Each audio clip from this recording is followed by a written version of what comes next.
All right, so today we're diving into Francis Bacon and his New Organon. Oh, New Organon. Fascinating It choice. is, right.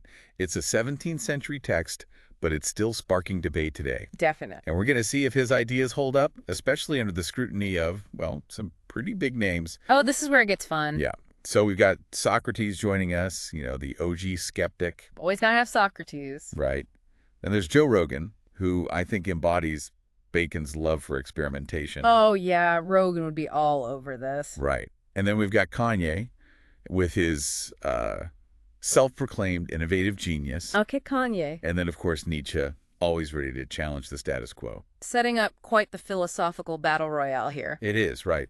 Knowledge, power, and ambition are all going to be in the ring. Buckle up. Yeah. So the big question is New Organon this ultimate guide to truth? Or is it just, like a really good PR campaign for science? Well, to really understand New Organon, I think we gotta start with the context. Okay, so paint the picture for us. 17th century, what's going on? Back then, ancient authors, they were considered the ultimate authorities on knowledge. Okay, so you couldn't just, disagree with Aristotle. Basically, it was like intellectual heresy. Whoa! Yeah, so New Organon was Bacon's attempt to just, revolutionize how we approach knowledge. Okay, a revolution in thinking. What did he want to change? He argued that we should move away from just blindly accepting ancient texts and instead embrace observation, experimentation, build knowledge from the ground up. Hmm. So it's like a more hands-on empirical approach. Exactly. Something tells me Joe Rogan would be on board with this. He's all about, testing things out, experimentation, seeing what works. Absolutely. Bacon's emphasis on experimentation is a cornerstone of the scientific method, which Rogan champions in his own way. Oh, totally. Like his podcast, he's exploring all these new ideas, fitness regimes, those alternative therapies. He's not afraid to challenge, conventional wisdom. Right.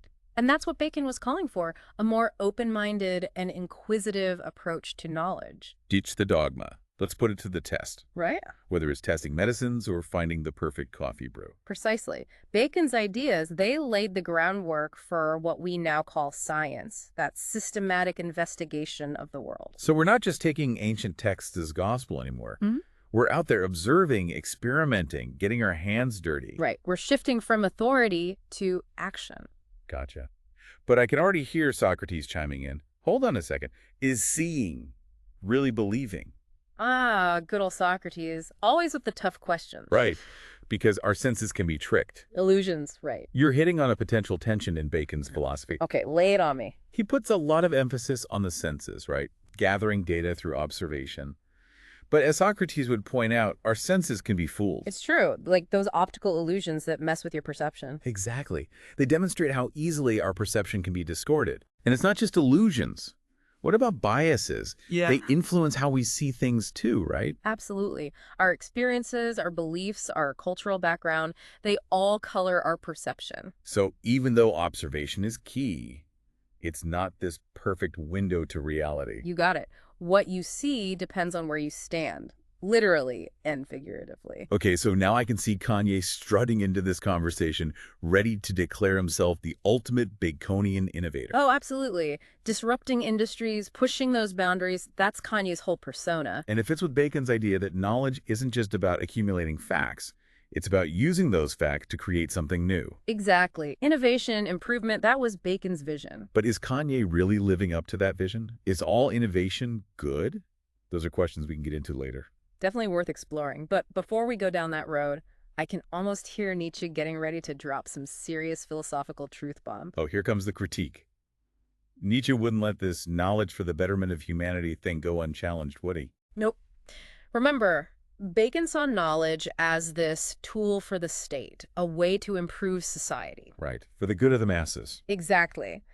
But Nietzsche, he was always wary of anything that smacked of societal control or herd mentality, as he called it. So he'd be raising an eyebrow at this idea of knowledge serving the state. Oh, absolutely. He championed the individual, the lone genius, the person who defies convention. He'd ask, who controls this knowledge and what are they using it for? Okay, so now we've got this tension between individual brilliance and the collective good. A tension that's still very much alive today. Absolutely. Just think about the debates around access to education or scientific funding. even the ethics of things like artificial intelligence. It's all connected to how we view the purpose of knowledge, which is a question Bacon forces us to confront head on. It's like Bacon predicted these very debates we're having, right? Didn't he talk about what he called the idols of the mind in the New Organon? He did. Yeah. And it's super relevant to what we're discussing. Think of these idols as, well, biases. They're like these sneaky mental traps that distort how we see the world. Okay, idols of the mind, that sounds pretty intense. Break it down for us. What are they and why should our listener care? So Bacon identifies 4 main types: tribe, cave, marketplace, and theater.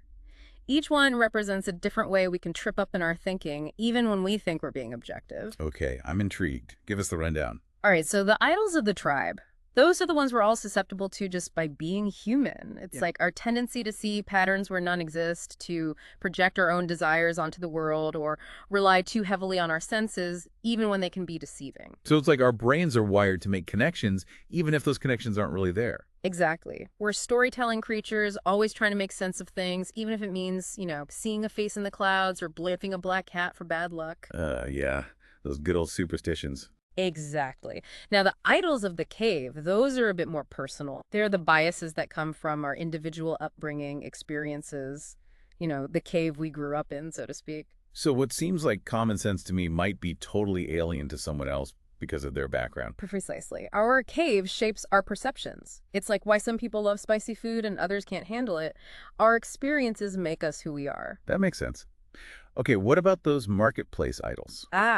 Those are all about language, the marketplace of words, you could say. Words can be so ambiguous, leading to misunderstandings and false assumptions. It's like how many arguments have started because people interpreted the same word in different ways. Oh, all the time. Yeah. It's like when someone says, I literally died laughing. Did they actually die? No. That's hyperbole, but language can be so tricky. And finally, the idols of the theater. These are about blindly accepting dogma, whether it's from religious, political, or even scientific authorities. So it's about not taking things at face value just because someone in a position of power said it. You got it. It's about being wary of those performances, those grand narratives that might not actually reflect reality. It reminds me of Plato's allegory of the cave, where people mistake shadows on a wall for reality.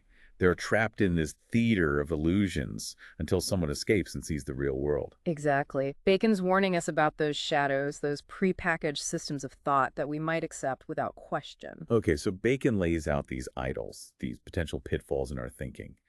But is he saying we can actually overcome them? I think for Bacon, awareness is the key. By identifying these idols, we can start to develop methods to, mitigate their influence. We can become more careful observers, more rigorous thinkers. It's like he's giving us a mental toolkit, not just to be better scientists or philosophers, but better decision makers in all areas of life. Absolutely. It's about being aware of those potential blind spots, those biases that can lead us astray, and then using that awareness to become more critical, more discerning in how we approach the world. Okay, so we've covered a lot of ground here. Bacon's big ideas, these idols, and how it all fits into a larger philosophical debate. But let's bring it back to New Organon itself. Would you say it's the ultimate guide to truth? Or was it just, a clever way to hype up science back in the 17th century? I mean, it's definitely more than just hype. New Organon was a radical shift in thinking. It really did help lay the groundwork for the scientific method as we know it. But it's not like it's without its flaws, right? We've been poking at those throughout this discussion. Oh, for sure. No single text has all the answers, and Bacon was writing in a very specific historical context. His ideas have been refined and challenged over time, as they should be. But that's part of what makes engaging with New Organon so interesting, right? It's not about blindly accepting everything he says, but using it as a starting point for our own critical thinking. Exactly. And that's what we've tried to do today. We've used Bacon's idea as a springboard to explore bigger questions about knowledge, science, and how we make sense of the world. And that's what makes this whole conversation so relevant, right? Because we're still grappling with these questions today. Oh, absolutely. Bacon's work might be from the 17th century, but it speaks directly to these contemporary debates. Like when we talk about things like scientific funding or the ethics of AI, those were all rooted in how we view the purpose of knowledge, right? Exactly. And it goes back to that tension we talked about between using knowledge to benefit society and the potential for it to be used for control. So what's the takeaway for our listener? What should they be thinking about as they finish this deep dive into New Organon? I think the biggest takeaway is that the pursuit of knowledge, it's not a destination, it's a journey. Okay, so we're not going to find all the answers neatly laid out in New Organon. Nope. Bacon gives us some incredible tools and insights, but it's up to each of us to use those tools critically, ethically, and to remember that our understanding is always evolving. So it's about being open to new ideas, questioning what we think we know. Exactly, and being aware of those idols, those biases that can cloud our judgment, that's the real legacy of Bacon, that spirit of inquiry. And that's what we've tried to do today, right?